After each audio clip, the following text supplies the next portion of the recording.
Hi, this is Michael Buffer, and welcome to the BoxHard Podcast. Hello, everyone. This is Mikey Garcia. It's the monster from the swamps, Regis Rougarou Prograis. Hey, what's up? This is King Carlos Molina, former IBF world champ. This is Michael, the Bounty Hunter, 2012 Olympian and your people's champ. This is Charlie Edwards, flyweight champion of the world. This is Fast Eddie Chambers, and you're listening to the BoxHard Podcast with my main man, Joey Coastman. Hello everybody and welcome to episode 332 of the BoxHard Podcast. I'm your host Joey Coastman. I'm joined as ever by former heavyweight world title challenger and good friend of mine, Mr. Fast Eddie Chambers. Eddie, how you doing this week, man? I'm doing good, my man. How about yourself? Always good when speaking with you, Eddie. Always good. We're going to dive straight in because there's a lot to go over. Obviously, the review part is where we're going to start here. After that, as always, we're going to welcome our special guest. It's going to be a man in a huge fight this weekend. That man being one of the Gary Russell brothers, Gary Antuanne Russell, 14-0, 14 KOs.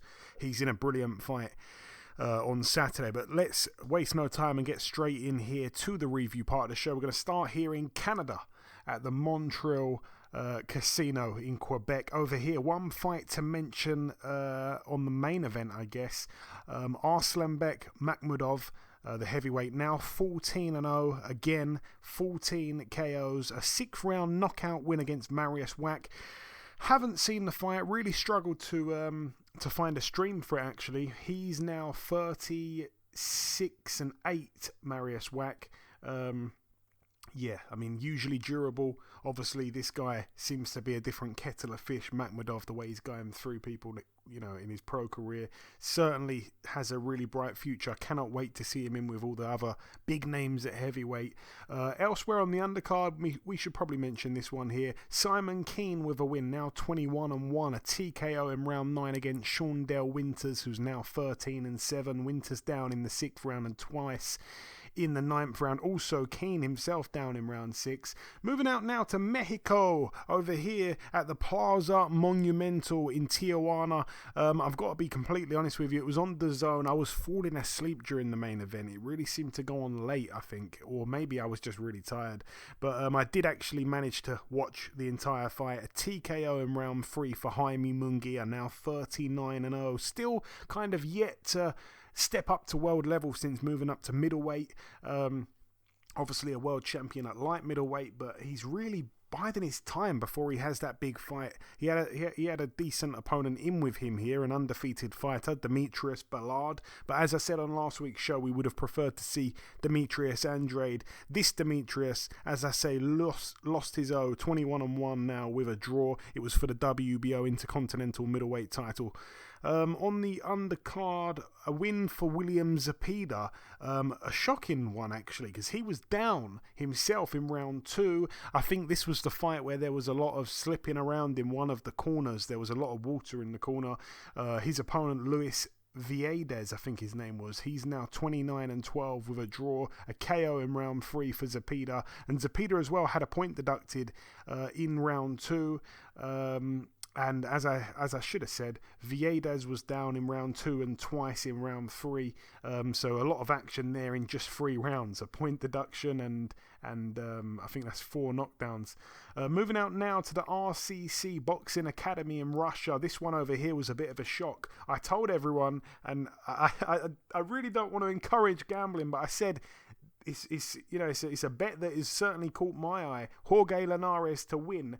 Well, he was boxing amazingly and ended up getting stopped in the 12th and final round, which is quite a shock considering, again, both men had been in with Devin Haney. Zurab Dalayev, the man in the home corner here, got stopped in 4 rounds by Devin Haney, whereas Linares obviously finished really strong, lost on points, and didn't look too shot. So yeah, he started off really well here. Linares apparently looked like his old self, but then as the fight wore on, I think Abdullayev started investing in the body, and as the old saying goes, you chop the tree down from the bottom kind of thing. Zor Abdullayev, that's a tremendous win for him as well. I mean, this kind of win catapults him right up there again with the top contender list at 135. He's now 15-1. That fight was for the WBC silver lightweight title. Linares now 47-7. Will that be the end of the road for him? I think many people feel it should be. Moving out now to the big one. It took place at the Manchester Arena in Lancashire, United Kingdom, on Sky Sports Box Office. Let's talk about the undercard first. There wasn't too much really to mention on the undercard, but I'm going to go through as much as I can here. Fraser Clark, the Olympic bronze medalist, with a win on his pro debut, a first round TKO against Jake Darnell, who was also a debutant. Yeah, even though Fraser Clark weighed more than Darnell, you wouldn't have thought so, because Darnell had, quite a big belly, and a lot of people were puzzled how he even got a license to get in there with, an Olympic level amateur boxer making his pro debut. This Jake Darnell guy, I think, had a 0-1 record in bare knuckle boxing, and he was apparently, I think, at the open workout in the week of the fight, hoping to try and buy a ticket for the event for Brooke Khan, and 24 hours later, he's on the actual undercard fighting Fraser Clark. It just is crazy. But anyway, Darnell's corner threw the towel in the first round. You got to tip your hat to him. He was brave, but obviously completely had no chance, to be honest with you. Vidal Riley on the undercard as well with a win. He's now 5-0, a points win over 6 rounds there against Wilberforce Shehepo, who's now 25-14. Shehepo down in the first round from a right uppercut. Friend of the show, Bradley Ray, I think he was on last week's show. Yeah, he was on last week's show. It was his birthday in the week. I think he spoke to us maybe the day after his birthday. And then I think he was fighting the night after or whatever. It was a lot going on for him, and I appreciate his time on last week's show.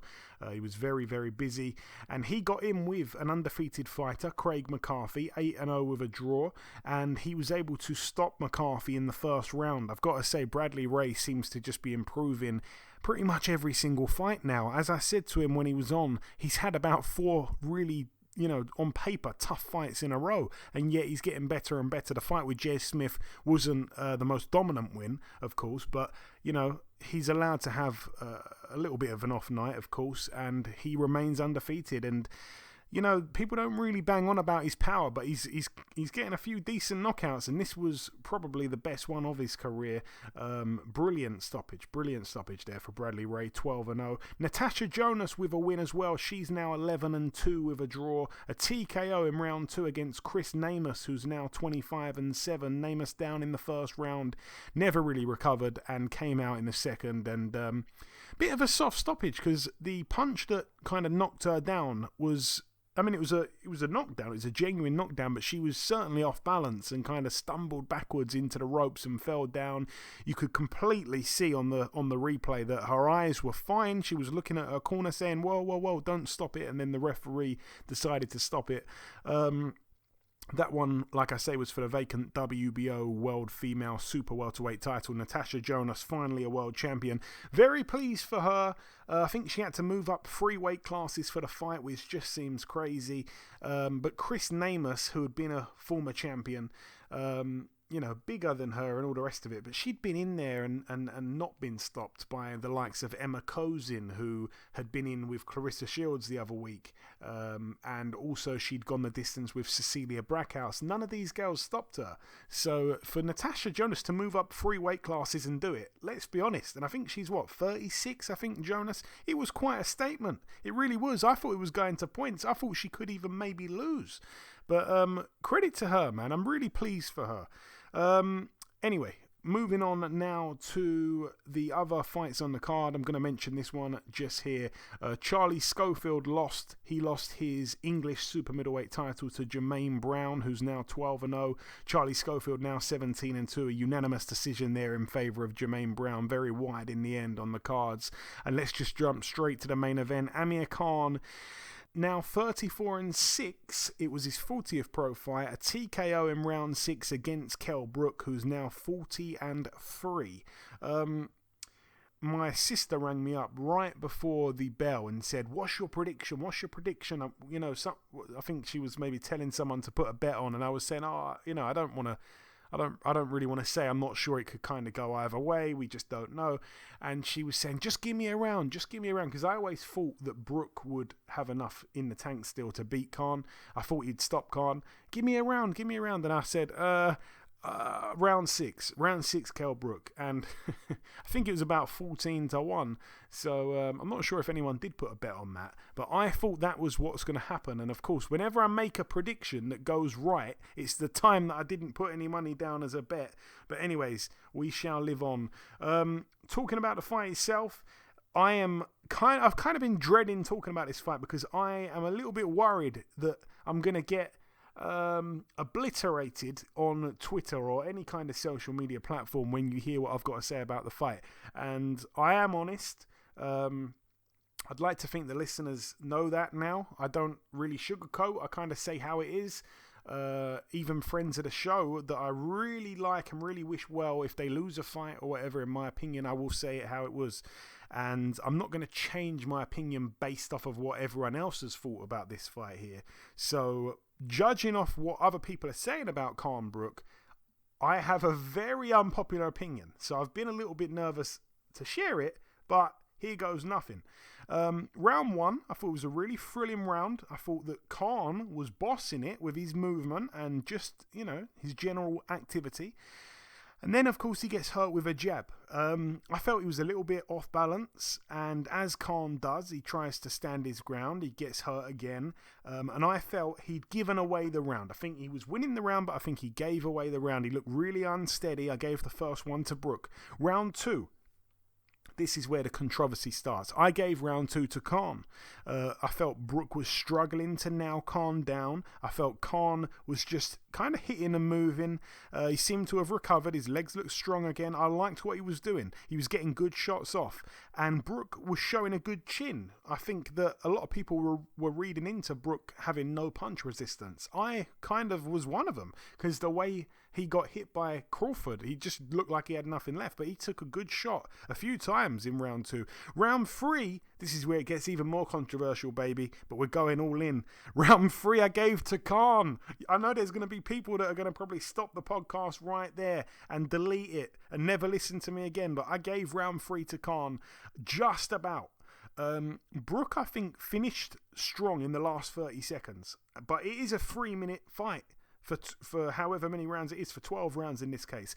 Khan was pinned on the ropes at the end. He was in trouble at the end. He was saved a little bit by the bell in the end. But I think Khan, on his early work, got it for me, despite the highlights of the round, of course, being Brook's highlights. And it gets even more controversial. You'd think I'm trolling, but I'm really not. I gave round 4 to Khan as well. So I had Khan 3-1 up after 4. And I'm just sitting here now recording this. No one's listening to me right now, but by the time people listen to this, I know I'm going to have a few DMs probably early next week. And I don't know what they're going to say. I'm worried about what's coming, but I'm just being honest. I might be a terrible judge. I'm going to find out, I'm sure. Round 4 I gave to Khan, like I say. I felt Brook was having moments. He was landing big backhands, but Khan was taking them and, just dishing out a little bit more, just outworking Brook a little bit. Brook was showing, as I say, an unbelievable chin, but I just gave the round to Khan on activity. Round 5, obviously, no problem with this. Big round for Kell Brook. He was cutting off the ring on Amir Khan. Amir really wasn't doing much. He was getting pinned on the ropes and trying to parry and ride the shots. He was taking a lot on the gloves, but he couldn't continue to do so, of course.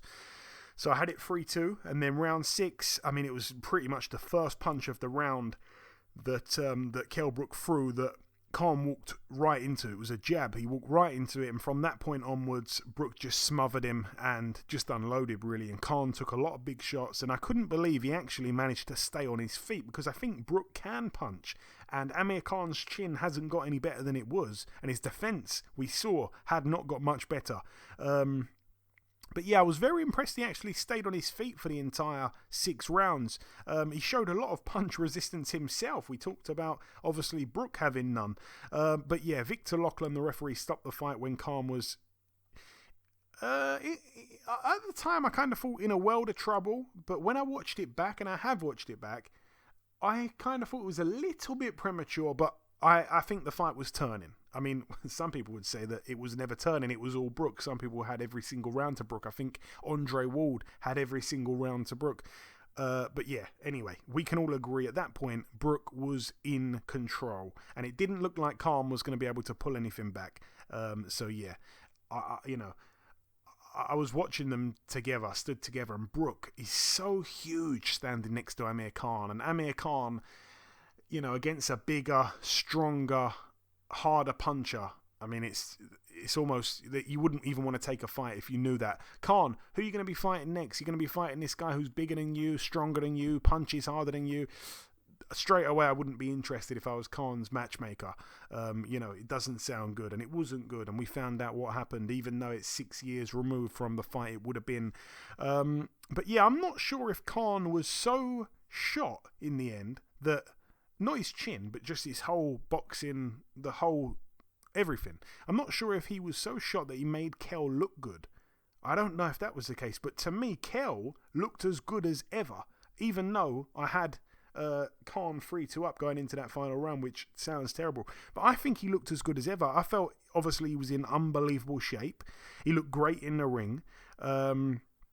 But as I said, and I knew this, I knew full well he would have trained like he first did when he first walked into the Ingle gym all them years ago, like a kid at Christmas, for every single gym session. There wasn't a day, I think, that went by that was grueling. Like a lot of fighters talk about it, going into camp, they're not fully up for the fight. Every day training is really tough and hard. It gets to you, it affects you mentally. I don't think that was the case for Kell Brook. I think every single time he went to training, he probably looked forward to doing it. He probably looked forward to training so hard for the man that he wanted to beat over anyone in the whole world. He would have literally rather lost to me, who's never had a pro fight. If I went into that ring to have a fight with Kell Brook, I think if he had to pick who he'd lose to, Amir Khan, an established world champion, multi-millionaire, superstar boxer, or me, pretty much Joe Bloggs, who's never had a fight before, and it would be embarrassing for Brook. I think he'd rather choose me. That's how much he hated Khan. He would have never wanted to lose to Khan. And he took it very serious. We could see that just by looking at his body, and he looked as good as ever. I'm not sure, though, he should carry on, because Johnny Nelson made a great point afterwards saying that no one's going to be able to make him train like he did for this fight. No one. There's no other fight out there that, excited him like the Khan fight. There's nothing moving forward. There's no other moment that's going to feel the same as this. And yeah, he's been a world champion. He's got the biggest win of his career in his eyes, even though it's not really. The biggest win of his career was when he beat Sean Porter in America, hands down. But in his eyes, this is mega. This is more than the world title. And I'm very pleased for him, because I've always been a massive Amir Khan fan, since he won silver in the Olympics, and I followed his whole pro career. I've always been in love with Amir Khan, but I've always loved Kell Brook at the same time, kind of thing. I think I prefer Khan over Brook if I had to pick a side, but as gutted as I was for Khan, I was also over the moon for Brook. I could see how much it meant to him, and he wanted it more. As simple as that. I don't think Khan ever really wanted to fight for all those years. He was going to wait until he had no other payday left to take that fight, and as I said, Kell would have took it at any point. Even if he'd been retired for 25 years, he would have took it if he needed, to get into the ring with a walking stick. He would have done it. So yeah, over the moon for Kell, gutted for Khan. I really like the pair of them. I don't think Khan should carry on. I think that should be it for him. 40 fights now. He I think he's 34 now. He won a silver medal at 17 in the 2004 games in Athens. And, he's been a pro for 17 years, had so many wars, so many good fights. His best days are way, way behind him now. Huge balls. I mean, balls that you just can't buy, you can't teach. He had he had a huge set, man, Amir Khan. And always, every single second of every single fight, you could never blink. With Amir Khan, it was always on the edge of your seat stuff, whether you liked him or didn't like him. And he's a British boxing icon, a British boxing legend. But yeah, as for Kell Brook, could carry on because he looks so good. But I agree with what Johnny Nelson said. He probably should pack it in on that brilliant win because there's not going to be a sweeter win in the whole world for Kell Brook. But yeah, I could go on and on and on and on. I'm not going to. I'm going to come to you, Eddie. I don't know if you saw it. I'm hoping you did, but I've got a feeling you probably didn't, and it's a shame if you didn't. But it's kind of messed up because I was trying to see it, and I forgot it was going to be on. At the time it was going to be on. I'm thinking later, but then I realized, what am I thinking? 5 hours earlier. You know what I mean? The card's going away. I think started at 1 p.m. my time, and by the time I thought about it, the fight was over. So I was looking basically at the results, and somebody had put it on. There was like a round of it on YouTube. So I started watching it, and I seen Khan get hurt in the first round. But I gotta agree, in that first round, I didn't see any of the second or any of the rest of it, to be honest. But that first round, I felt like Khan was, he was faster. He was landing, he was landing the jab. He was doing some nice things from the outside. You could tell that, his speed was just, his speed is great. You know what I mean? Even at this point in his career, his speed is still great. But I do think he's shot in a lot of ways. I think, him, not even so much as the chin, because we always knew he was kind of chinny a little, even though he's tough and he'll fight no matter what. But I just think his body in general, holding up to the workload, man, it's just not the same. You know what I mean? And even if they would have fought, years ago when they were both, in the prime of their careers, it still would have been a rough night, and he could have got clipped. So, being that he's now definitely past it, and he's not really. I mean, I'm not saying he looked terrible or bad from what I've seen. He actually looked pretty decent and sharp, but it's just his body's not holding up at this point in general. You know what I mean? Not just the chin, it's just his body. So, congratulations on a great career, but I think it's time. So it's about that time for him. Yeah, I have to agree. And I was explaining to someone the other day, obviously there's no such thing as perfect, and there's certainly no such thing as the perfect fighter. Amir Khan, I think, pretty much has got everything apart from the chin. I mean, the speed, the excitement, the power, the feet. I think his defense isn't great, obviously, but his offense is his defense kind of thing. But the only thing he's missing is a chin, and it's just let him down so many times. There's been so many times where he's been hurt in a fight and had to cling on for dear life, and it's just been heart in mouth moments for his fans. I've been one of those guys on the edge of my seat, just sweating bullets, man. Like, he has put me through so much stress, but he always delivered, man. Always delivered. Never ducked nobody. I would have loved to see the Mayweather fight when it was spoken about. It would have been a crazy clash of styles, man, because he was a problem for absolutely anyone. Even Canelo Alvarez, for God's sake, till he got clipped. He was such a brilliant fighter to watch. So exciting. And I don't know if there will be another fighter that brings that same level of excitement, to be honest with you. Every time he fought was like, for me, and I don't want to go off on a tangent, but every time he fought, it was kind of like how I felt during Wilder's fight with Fury. Fury Wilder won, I think, when Fury got clipped in I can't remember what round it was now, but when he got clipped and put down, it was like, oh my God, he could go at any point if he gets hit again. That edge of your seat stuff, that's what every single calm fight was like. Even if he got in there with someone who wasn't even a puncher, it was just like that all the time. Anyway, leaving that there in Manchester, moving to the final card. This one took place on Sunday, February 20th. I'm going to really go for it now with the pronunciation. Sit back and listen to this one. At the Pabellón de Esgrima in Centro Olímpico, Santo Domingo, Dominican Republic. I don't even know where it went at the end there. It kind of went into a Mexican old man. But Damn, Joe. You was really trying to sell it. yeah, you'd think I was at the venue or something or had free tickets. No, I absolutely wasn't, nor did I tune in for it. But I'm going to give you the result if you missed it, which a lot of people did because it went under the radar. Javier Fortuna, now 37-3 with a draw, a KO in the very first round against Rafael Hernandez, now 32-15 with 3 draws. And he really slipped in on the undercard without no one noticing. Jason Rosario, the Banana Kid. He's now 22-3 with a draw. He knocked out in 4 rounds Jesus Perez, who's now 12-6 with a draw. That's it, though, for the review part of the show. Just before we wrap up part 1, the final thing for me to do is to welcome our special guest on this week's podcast. Ladies and gentlemen, please welcome the undefeated knockout artist from the super talented Russell family. It is, of course, Mr. Gary Antuanne Russell. Gary, welcome to the show, my man. Thank you. How you doing, my guy? Hey, I'm very well now. I'm speaking with you. So, Gary, this is the first time I've spoken with you.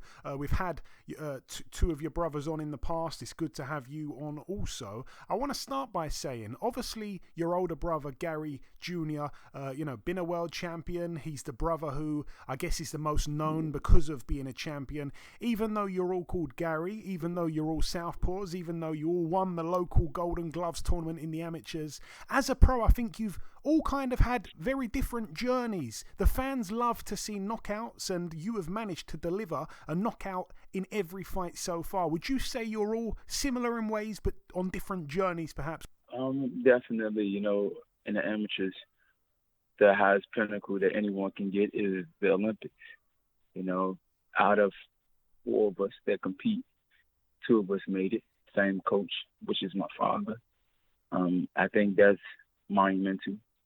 A lot of times you have people that's going from gym to gym and coach to coach, and they're just trying to find the best solution for them or the best environment that can take them to that pinnacle.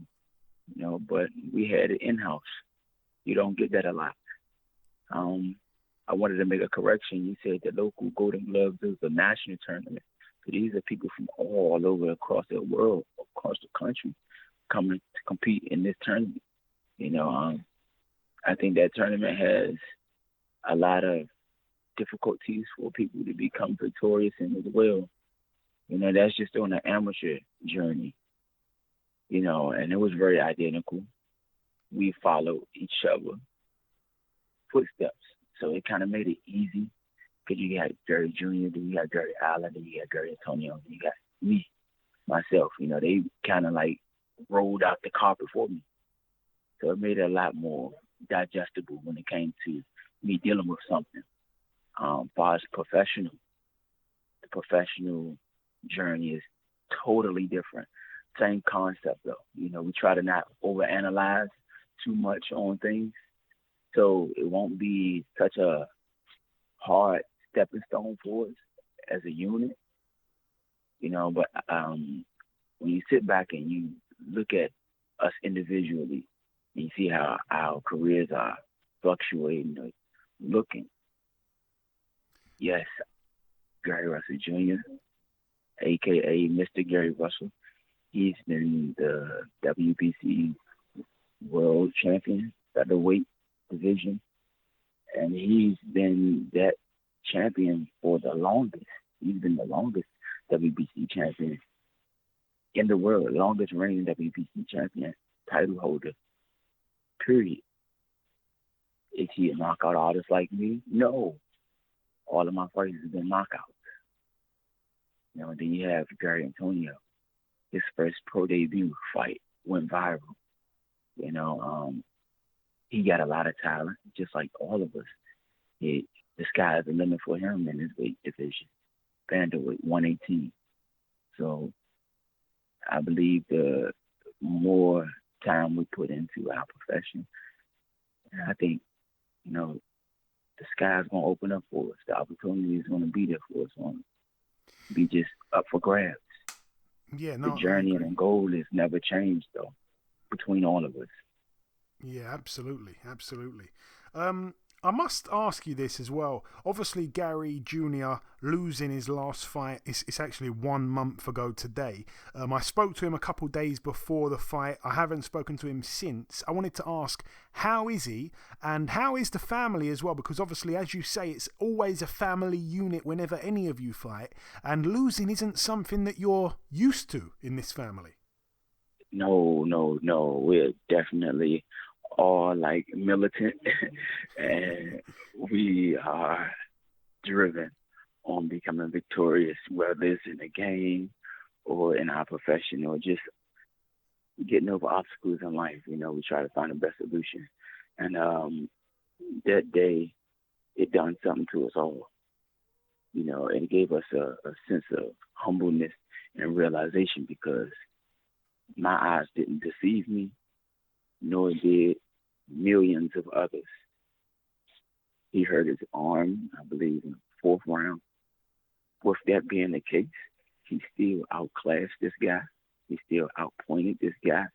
As far as applying the most pressure, I wouldn't say he done that, because it would be foolish for him to do when you're dealing with tactics and strategistic moves. I still believe he won the fight. In order for you to beat the champion, you got to beat the champion convincingly. And this opponent that Mr. Gary Russell had in front of him, he didn't do enough. And if you pay attention close enough, I mean, he made the guy look silly. He made the guy frustrated. He frustrated his opponent. The guy couldn't touch him. I give the guy 3 rounds, if anything, throughout the whole fight. Another person asked me, another person quoted, not asked, but made a quote, said, he would have won, but he just did everything with one hand. And I said to him, as a response, I said, you got a person named Floyd Mayweather that deemed to be the best in boxing, and all of his fights is predominantly won with one hand. His defense is impeccable, which Gary Russell Jr. was the fighter of that night. His point, as far as clean contact punches, is impeccable. Floyd Mayweather, vice versa, just as Gary Russell Jr. was that night. And I think the points is what wins the fight. The points hit and not get hit. That's the Marcus Queensberry of sport. And Gary, I'm eager to hear your answer to this, but I must ask, obviously you're fighting this weekend, how has your preparation been? Because Gary, he told me, obviously your father's poor health had pretty much stopped your father from being able to help for the first time ever. And I don't know if that led or played a part in anything in the fight itself, but obviously your fight is only a month later. How involved has your father been? How has camp been? Like I said, it's a lot of things. It's been a realization and a humbleness type of environment. And my father, he's been in the gym. We had to wheel him in a wheelchair. We actually been making him train with us. Work his arms, stand in the bed, stand in the wheelchair, not using much muscle. As soon as to deplete the muscle mass, deplete your muscles. You got to use them. If you don't, you lose them. So he's there critiquing the things that I do, critiquing the things that I don't do. He's still telling me some coach/fatherly advice, things to do and things not to do. He's giving me insight on my opponent. He's telling me what I'm lacking. He's telling me the things that a coach is supposed to tell me. As far as how that reflects on Gary Jr. fight, I think because it was more fresher and at the moment, like the heat of the moment, I think it was more emotional. And like I said, it was a lot of obstacles in our way, and we had to just deal with them because that's the realization of life. And emotions is something that no one can get around.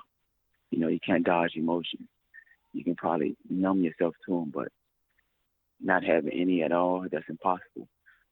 So my father, I would say, he was just going into the hospital during Gary Jr.'s fight. Then he had to actually come out of camp to get him out of the hospital because he was in and out the hospital. Then his foot, it was getting another type of infection. So he had to go back in the hospital again. And Gary Russell Jr. had to haul him to the hospital, then haul himself to the gym from the hospital.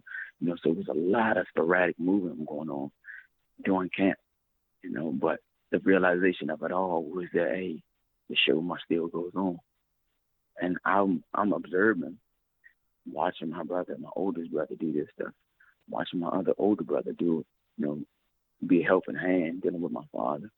The most I can do is help with the paperwork, help with the things that they won't forget, like his clothes, his shoes, the battery for his wheelchair, and things of that nature. These are things that people really have to deal with in the real world if you were in this type of situation. But behind the scenes, this is what's going on, and no one know about these things. I don't think it did too much as far as his fighting ability, but I think it did something with his mentality going towards the fight. It didn't really take away from his training regimen, but I think it added more on to the stress and the wear and tear to the body dealing with him ripping and running so much. Yeah. They say the best thing, the most important thing dealing with this sport is getting rest. If you're constantly running and training and ripping here again and coming back to train again, because we do 2-a-days. Especially when we're in camp. When we're in camp, we do 2-a-days, sometimes 3-a-days.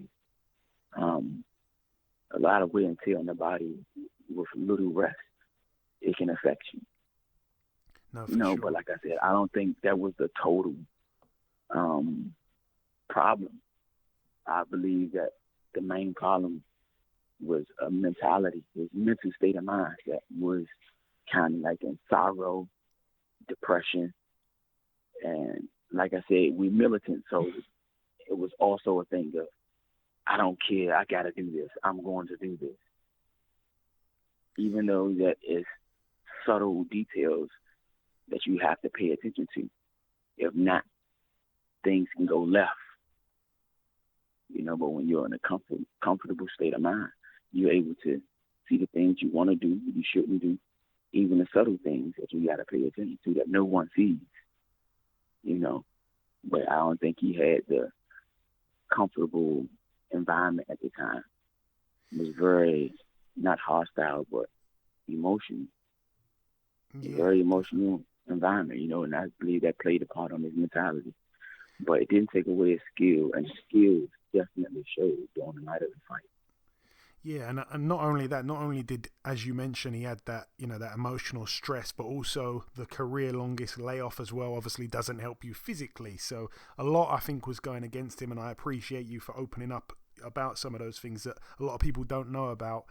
Getting back onto yourself, which is what we're here for, of course. You're coming off that great win last time out against Giovanni Santiago, a man that pushed Adrian Broner close, but lost on points. I was searching for Adrian Broner. I was searching for him. But listen, you got Santiago out of there. Straight away, you're right back in a big fight. Your attitude is to be applauded. This is a huge step up, though. You're taking on former WBC super lightweight world champion Viktor Postol. This is a guy who has only lost to Terence Crawford, Josh Taylor, Jose Ramirez. They're all they were all unbeaten fighters. Obviously, Crawford and Josh Taylor went on to become undisputed champions. They're still undefeated to this day. Ramirez, I actually felt, was lucky to get the decision over Postol, but that's another story. One thing that's never happened to Postol, though, is that he's never been stopped. One thing that you've always done is stop people. You're putting that knockout streak at risk, I think, here. How deeply have you studied this man, Gary? I've studied him enough, I mean, once you become a true connoisseur of the sport and the profession, I think it shouldn't be too much of nothing new that can surprise a person. It's like, I'm not going to say I've been up against all of the styles of fighting, but any style that comes now, it wouldn't be far-fetched out of my understanding, and honestly, a coach can be a coach, A cut man can be a cut man, but when it comes to the fighter being his own man, it's a fighter being a fighter. The fighter is in there. The fighter is the one that got to listen to the coach instructions, got to execute the coach instructions, and yet alone protect himself from his opponent. So a person can have a good training camp. A person can have all the attributes that there is needed to become victorious. But when you get put in that ring with another opponent that's determined and driven and got all the same attributes you have physically and mentally, I think it becomes a will thing, a game of wits, and it's nobody that you can really depend on but yourself. And I'm not taking nothing from him, but I'm saying I don't believe that I would be spooked or caught off guard based off of his abilities. He's a rangy fighter. He's long. I'm not taking away his bravery. Anyone that steps in there got to have a big heart. Anyone. It takes guts to step in there and participate in this profession. Period. Without doubt. I'm not taking away his bravery, but I know what level of bravery I have, and I know what level of determination I have. Have I studied him enough? I would say yes. And I'm gonna tell you this: anyone that stepped in there with me, I always showed them some type of respect, because a person that prepares up to 7 to 8 weeks for no one, just me, is a potential danger. Yeah, no, I love that. This is, honestly, this fight I'm so looking forward to. Hearing you speak about it as well is just exciting me even more. I want to ask you, do you go into fights aiming to get a knockout, aiming to not leave the decision in the judge's hands? I'm glad you asked. Or does it just present itself and you take it every single time? Every single time. That's what it is about. It's about seizing the moment. A lot of people say, "Oh, well, what made you pick Viktor Postol?" I didn't pick him. He's just the right caliber fighter, and he's in my way. I'm on a journey, and right now he got the credentials that I need to continue my journey. And this is the person that's in front of me right now. It could have been someone else, but it's not. It's this particular individual right here, and we're going to deal with it fight by fight. We're going to take it one fight at a time. When you talk about knockouts and me putting my knockout streak on the line, it's never been a thing. And me going into a competition and just, I'm going to get a knockout. That's what I'm certain. That's what I'm certainty like looking for. No.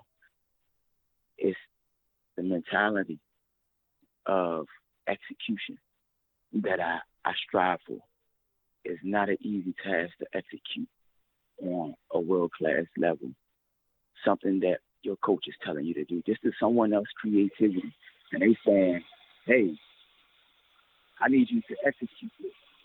And for a person to go out and execute something that's not within his own creativity, that's a difficult task. Floyd Mayweather, he makes executing instructions look easy. That's what makes him great. Gary Russell Jr., he makes execution look easy and effortless. That's what makes him great. That's what makes all the champions great.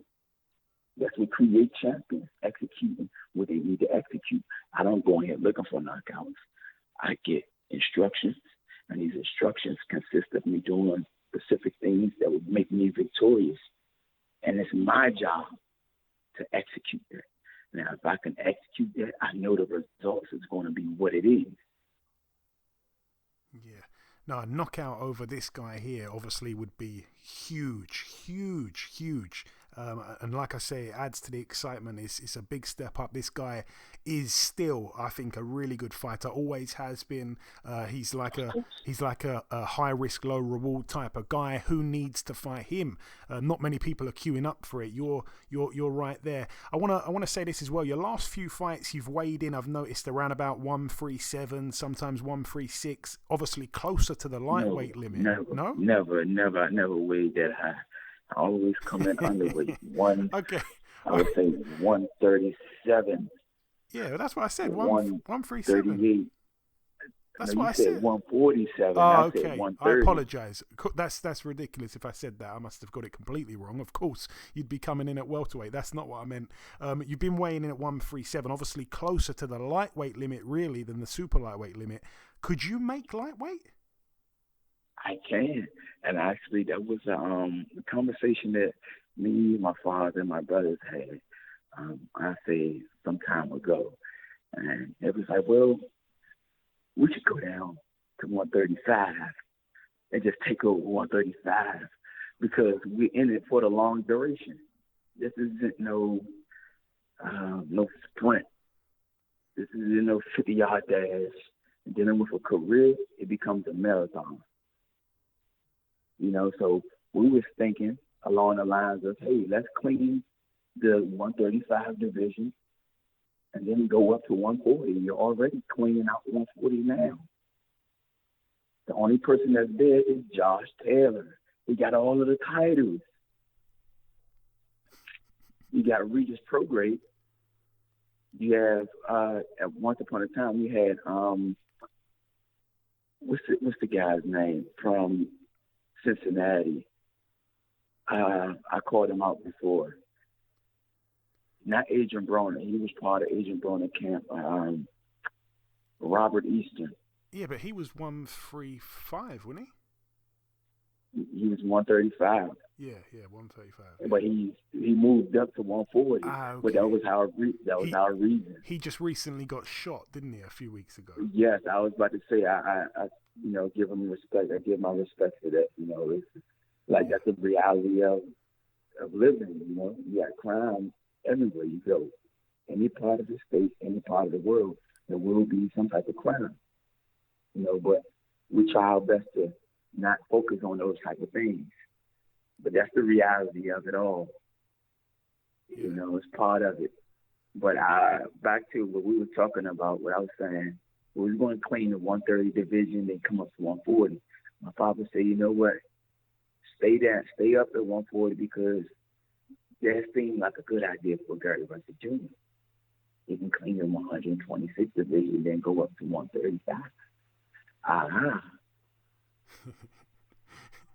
I just think it would be kind of crazy seeing you down there at 135. It's a conversation for another day, but imagine you in that mix with the Tiafimos, the Cambosos, the Lomachenkos. It's already been imagined. Oh, yeah. I haven't imagined it yet, so I'm imagining it for the first time now. My mouth's watering here. That would be crazy.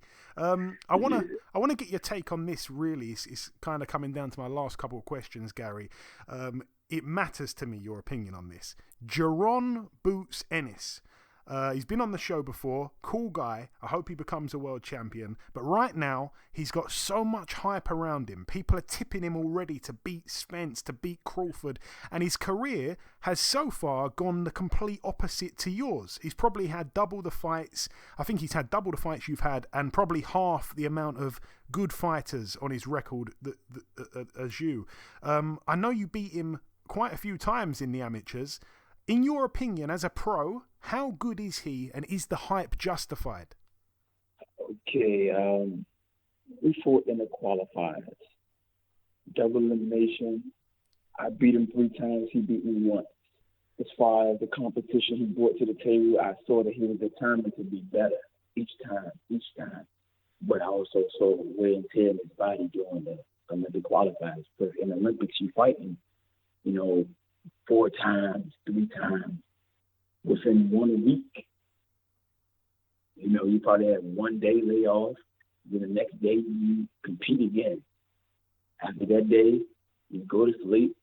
You can't eat much because the next day you got to make weight all over again and compete all over again. And I think that took the wear and tear on his body as far as that goes. That's how many times me and him fought. So I want to get that clear. We fought 4 times total, the Golden Glove, and then he made his qualifiers, I believe, in his hometown, in another competition, another tournament, and made it to the USA. I think that's what it was, the USA qualifier. Then from the USA qualifiers, he became a nominee in a national tournament, which got him to the Olympic trials. The Olympic trials, we saw each other in the Olympic trials. He beat me the first night of the Olympic trial by 1 point. My father told his coach, "We'll see you win a championship. We'll see you in the championships. Before we fought in championships, we fought one time again before. We fought in the quarterfinals. And in the quarterfinals, I beat him. His coach and my father had it again. He said, "Well, you got to do it twice. You're going to do it twice." He had a layover. The next night, I fought him again, beat him again. And then the championship round, we had to compete one last time. I beat him the last time, but I beat him 3 times in the qualifiers. And I think from that, he grew. Mentally, he grew. You know, like he wanted more. I'm pretty sure his environment was a thing that matter of him being a young kid in the gym around many others that was a little older. And it molded him to be, I say, advanced at a young age. Spawn, older guy, kind of makes him more solid, more manly, you know. It makes his ego a little more tougher. That's what happens when you learn it from elders. You start to take traits of the elders that you're around constantly, you know. So I believe the manhood in him start to spring up. When it comes to his professional record and his performances, you can't take that away from him.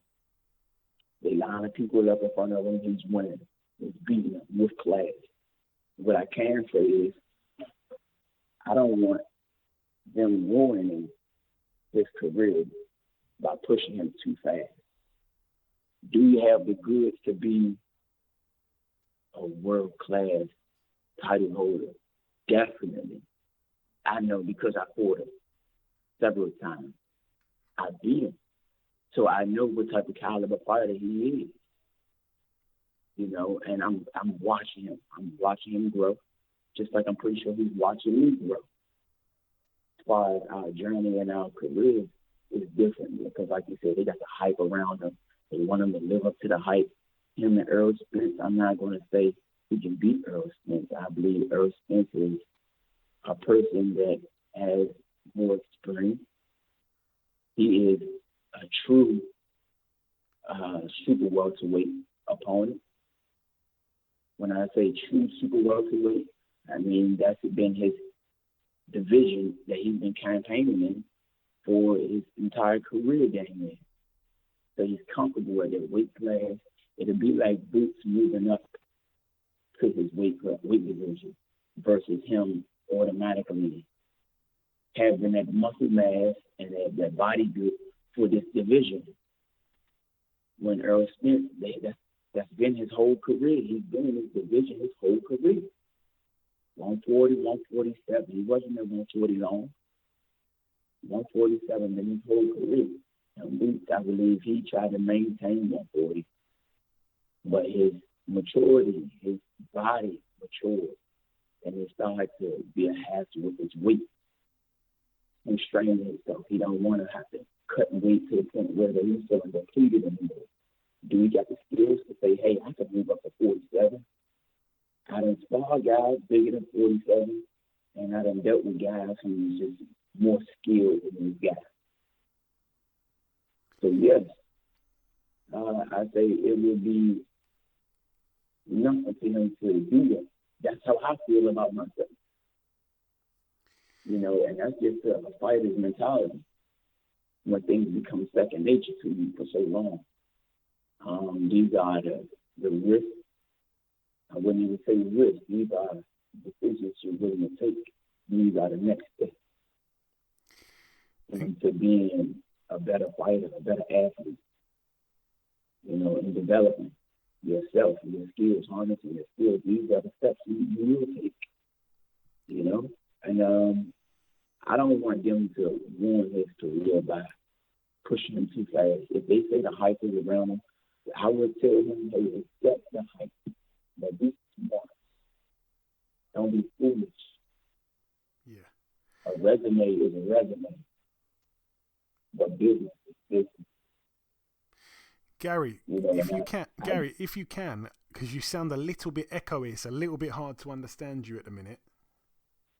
Can you hear me now? Yeah, that's much better. Sorry, because sometimes it was going a little bit like that, and I was thinking, I don't want to interrupt. But yeah, sorry, go on. Just finish off what you were saying there. That's okay. Like I was saying, I would tell him to accept the hype, because you should get applaud when you come out victorious against a Class A opponent. Yeah. Or opponent, period. You executed. But I wouldn't want him to be foolish and playing into the social media politics, the politicians and stuff like that. I would tell him, be wise, be smart, and know the business. Become a true connoisseur of your profession. A resume is a resume, and business is business. And you got to know the line that you're walking when you're dealing with them too. Yeah, you know, I'm not saying cherry pick anything, but you have a tighter defense for a reason. You have mandatory step-ups, etc., for reasons. And that's based off of the way the business is ran. And the hype is a social media politic thing. It's a way to get the fighters' attention, a way to get the world to attend to the fighters. Yeah, no. You know, it goes hand in hand. But I wouldn't make decisions based off of that. No. Wise words. Wise words. My final real question for you, Gary, is because obviously, like I say, never interviewed you before. This is the first time, and every time I speak to somebody from overseas for the first time, the fans, the listeners, they like to know. I'm putting you on the spot a lot here. Who's your favourite UK fighter? Any era. It can be a guy who retired 300 years ago if you want, or it can be a guy still boxing today. Who springs to mind? Favourite fighter from the UK, from Britain? UK fighter? I don't have no favorite UK fighter. Damn. It's sad to say. I'm so sorry, and I'm apologetic, you know, but if I had to pick a person who I would like to kick it with, it would be Anthony Joshua. It would be Anthony Joshua. And that was because we hung out during the Olympics. You know, I bumped into him during the Olympic trials, the Olympic Games out Rio de Janeiro. He was out there and we hung out together, you know, and we spoke. And I was just telling him, man, listen, the sky's the limit for you. You know, you got to stay tunnel vision, stay humble, you know. And the whole entire time he was smiling. I was like, that smile right there is going to win a lot of people over. You know, I think that's a trait that a lot of athletes can't really flourish in. You know, so many athletes that are so serious, so always pouting. They want to mean mug you, you know, like it's the issue. When it's like, what's the issue? Nobody got hand wraps on. Nobody got gloves. Nobody talked about you behind your back. Nobody, you know, trash talked your mom or your dad. Why are you feeling so aggressive right now? I just believe that aggression is a part of the profession. And for him to walk around with a smile from ear to ear, I think that's gold to me. You know, dealing with the profession you're in, that means that somewhat within all of this chaotic mess, you found some peace and closure within yourself. And I like that. It attracted me to that, you know, because I'm the same way. And we sat and we talked and we talked and we talked. And I gave him the history on me and my family and my brother. And he was telling me about his journey that he's about to take. And shortly after, he became a title holder, a multi-title holder. Yeah, no, that's brilliant, man. I didn't expect that, to be honest. I love hearing that kind of story, to actually sit down with the man himself and share those exchanges, those stories. That's great, man. That's a fantastic story. My final real thing I want to say to you, Gary, just before we let you go, if you've got any closing message to anyone that listens to this from all over the world, but in particular the UK, because you should know this yourself. The UK fans love their boxers, and your family, man, we love you all because you're all unbelievably talented. What's your message to anyone that listens to this, but particularly your supporters here from this side of the pond, my friend? My message is, yesterday is history. Tomorrow is a mystery. So we must live in the present. And don't ever forget that the fantasy that you want is within arm's reach if you're willing to reach forward. Determination can transform anyone into a beast. Don't forget that. They say acorns grow to be oak trees. Oak trees are the biggest trees in the world. Wow. I love that. I love that. I'm saving that forever. I love that quote. That's amazing. It's true. And that's a fantastic way to cap off what's been a fantastic interview. Listen, Gary, it's been a real pleasure speaking with you. I thank you so much for all your time. Best of luck this weekend in Vegas, and we'll speak sometime after, I'm sure. Definitely. I appreciate your call. Okay, now it's time for part 2 on this week's show. This part, of course, the news part of the show. We're going to start here with the fact that Savannah Marshall's world title defense against Femke Hermans has been moved now to April the 2nd, which is a Saturday, and it's also been moved to Newcastle. I'm not sure where it was scheduled for before or what date it was on, but it's a bit of a delay, really. It's a shame because, you know, we want to see her fight Clarissa Shields sooner rather than later, and there's been a lot of delays. I think Clarissa had a delay with one of her fights. I think Savannah has had maybe 2 delays. But yeah, anyway, she's on that card there. On the undercard, Nathan Gorman as well. He gets in with Scott Alexander, an American heavyweight. Florian Marku as well on the card. Yeah, anyways, moving on. It's official now, even though we kind of knew anyway. Oscar Valdez, Shakur Stevenson. That one takes place at the MGM Grand Garden Arena in Las Vegas, April 30th. We had Shakur on 2 weeks ago, I think it was. So all the best to him. Oscar Valdez is also a friend of the show, to be honest. I do like Oscar Valdez and his pet, Steve the Crocodile, but that's another story. Moving on to the preview part of the show. This one takes place tomorrow at the White Sands Event Center in Plant City, Florida, USA. This one, it's a guy who I've always kind of wondered what his goal is in boxing. He's managed to kind of carve out quite a padded record. I'm just doing this off the top of my head, but I want to say born in Kazakhstan and moved around. Kana Islam got a record of 28-0. He's fighting here for the vacant WBO global middleweight title against Jimmy Kelly of the UK, 25-2. I think Jimmy Kelly, no disrespect to the guy, but a lot of people would bring him up in some of the most worst world title challengers in recent times. I think he challenged for the world title against Liam Smith, if I'm not mistaken. God almighty, that's a 10-rounder there in Florida. All the best to Jimmy Kelly. Hopefully he can do something in that fight there. Moving out now to Dubai. This one over here takes place on Saturday. Not much really on the undercard to mention, but let's talk about the main event. Guillermo Rigondeaux, 20-2. This one's for the vacant WBC International Bantamweight title. He gets in with a guy who, I've got to be completely honest, I've absolutely never heard of him until I'm reading his name right now. The guy's name is Vincent Astrolabio. He boasts a record of 16-3 as a pro. Just going to have a little dig here and see what I can find real quick. 16-3, 12 KOs, a Filipino fighter, 24 years of age. Let's see. His losses have come to guys that I've never heard of. Yeah, doesn't look good. Yeah, Rigondeaux though, I don't know what he's got left. Another guy, we don't know how old he is. He could be in his 60s. It wouldn't surprise me.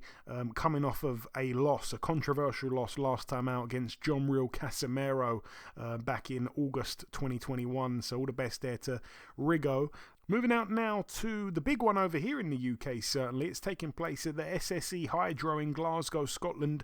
It's going to be on Sky Sports. Let's talk about the undercard real quick. We've got Corey Gibbs, who I think won that Ultimate Boxer tournament or something, I'm sure. He's 16-0. He gets in with Carlos Perez, who's 17-6 with 2 draws. We've got Rabisi Ramirez, the Cuban Olympic gold medalist, who's 8-1. He's in a 10-rounder against Eric Donovan, who had a really good fight with Zelfa Barrett, I want to say, last time out. He's 14-1. That's over 10 rounds there. But the main event, all eyes to this. It's gone under the radar just because of the hype around Brooke Khan, the fact that that was in the UK, and then this is in the UK the week after.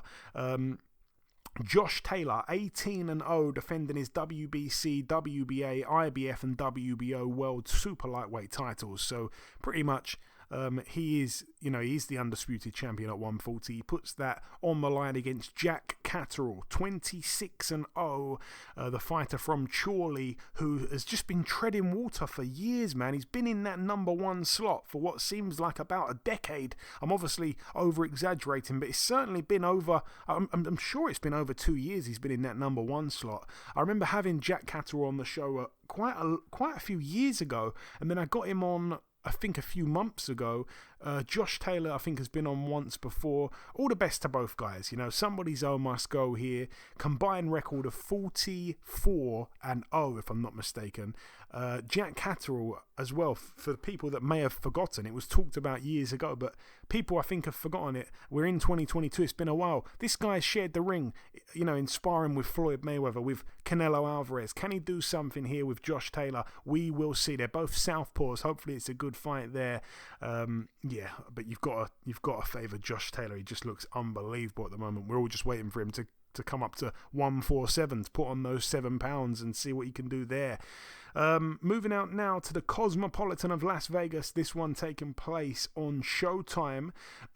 We have on the undercard, we spoke to him a few moments ago, Gary Antuanne Russell, 14-0, 14 KOs in a 10-rounder against Viktor Postol, who's 31-3. The 3 losses came to Regis Prograis on points, Josh Taylor on points. Sorry, not Regis Prograis on points. That fight was going to happen, by the way. Regis Prograis and Viktor Postol a few years ago, and then it fell through at the last minute, and Regis Prograis ended up fighting Julius Indongo. Little history lesson. But Viktor Postol's losses have come to Terence Crawford on points, Josh Taylor on points, and last time out, Jose Ramirez on points in a fight which I think he won but didn't get it. He hasn't boxed since the Ukrainian fighter, the former WBC super lightweight world champion. He gets in with Gary Antuanne Russell, 14-0, 14 KOs, coming off that brilliant knockout win over Giovanni Santiago last time out, who pushed Adrian Broner a little bit close. Yeah, Viktor Postol, man. I'm so looking forward to this because he's never been stopped and he's been in there with pound-for-pound level guys. Maybe Crawford wasn't what he was. I don't know. But Josh Taylor's, no, they've never stopped him. They've never come close to stopping him. It's a brilliant fight. It's actually probably the fight I'm looking forward to most the entire weekend. And to cap it off, we had him on the show a few moments ago. On the undercard as well, Jerwin Ancajas, 33-1 with 2 draws, defending his IBF super flyweight world title against the undefeated Fernando Martinez, 13-0. And top of the bill, we have Chris Colbert, 16-0. He was supposed to be boxing for a world title, but his opponent, I think it was Roger Gutierrez, pulled out with COVID. He still has a 12-round fight. He gets in with Hector Luis Garcia, who's 14-0, undefeated. Somebody's O must go. And this one, the final card to mention, it actually takes place on Sunday on DAZN. So I'm not sure what you're doing on Sunday, Eddie, but if you fancy watching something early in the US, I guess probably around about 3 p.m. on Sunday. It's going to be on DAZN. On the undercard, we've got Campbell Hatton, 5-0 in a 6-rounder against a guy called Joe Ducker, who's 9-8 with 2 draws, but that is kind of a little bit of a step up there for Campbell Hatton. We've got Dempsey McKean, who's 20-0. I think he's from Australia. He's in an 8-rounder against Ariel Bracamonte, who, if I'm not mistaken, I think had a bit of a bang-up with Dave Allen. I think that's the same guy. That's an 8-rounder there. Dempsey McKean, always exciting. We've got Galao Yafai, who Oh man, did he win a gold medal at the Olympics? I've forgotten. He certainly medalled at the Olympics just gone, the brother of Cal Yafai. He is jumping in on his pro debut in a 10-rounder here for the vacant WBC International Flyweight title. So he's not wasting any time. He gets in with 10-4-1 Carlos Vado Batista. We've also got Fabio Wardley 12-0 in a 10-rounder against Daniel Martz, who's 29-1. We've also got Anthony Fowler 15-2 in a 10-rounder against Lucas Masik, who is 27-3 with a draw. Apparently that's going to be a really tough fight for Fowler. We'll see. We've also got Kareem Guerfi 30-5 defending his EBU European featherweight title against Jordan Gill, who's 26-1 with a draw. That one's over 12 rounds. And the main event, Lawrence Okoli 17-0 defending his WBO cruiserweight world title against Mikhail Sislak, who's got a record of 21-1. The Polish fighter who a lot of people from Poland are really believing in this guy. It's no joke. You've got Artur Spilka, who every single day when he wakes up in the morning tweets Eddie Hearn and Lawrence Okoli and says, "One more day closer to the fight, one more day and the new." Every single day he wakes up, I'm pretty sure he tweets him before he has a bowl of cereal or a Rye Vita or whatever he's eating, probably a bowl of fruit. He looks unbelievable now. He's lost some weight. He looks absolutely unbelievable. Artur Spilka, friend of the show. But yeah, he tweets Eddie Hearn every single day and lets him know it's a day closer to your man being dethroned. He's only got one loss, and of course it was on points back in 2020 against Ilunga Makabu, a close fight as well. So yeah, it's another tough fight there for Lawrence Okoli. I'm applauding it. It's at the O2 Arena on a Sunday night. It's definitely random, but I can't wait for that one as well. But that brings the preview part to a close. The final thing that I have to do before we wrap this up is to come in with the outro, which I'll do in just a few seconds. Okay, and this wraps up episode 332 of the BoxHard Podcast. I've been your host, Joey Coastman. Eddie Chambers has been with me for the duration of the show. A huge shout out to our special guest this week, the undefeated knockout artist, Mr. Gary Antuanne Russell. The biggest thanks of all, though, goes out to you, the listeners. That is about everything from myself. Enjoy your weekends, people. Stay safe, and we shall see you all again next week.